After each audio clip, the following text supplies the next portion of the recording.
పాడి కౌశిక్ రెడ్డి అనే నేను శాసనసభ సభ్యునిగా ఎన్నికైనందున శాసనం ద్వారా నిర్మితమైన భారత రాజ్యాంగం పట్ల నిజమైన విశ్వాసం విధేయత చూపుతానని, భారతదేశ సార్వభౌమాధికారాన్ని సమగ్రతను కాపాడుతానని, నేను స్వీకరించబోయే కర్తవ్యాన్ని శ్రద్ధశక్తులతో నిర్వహిస్తానని దైవసాక్షిగా ప్రమాణం చేస్తా ఉన్నాను.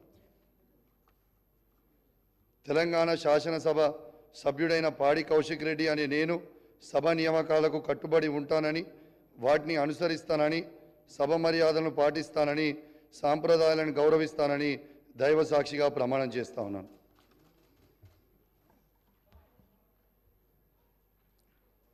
శ్రీ కొత్త ప్రభాకర్ రెడ్డి గారు.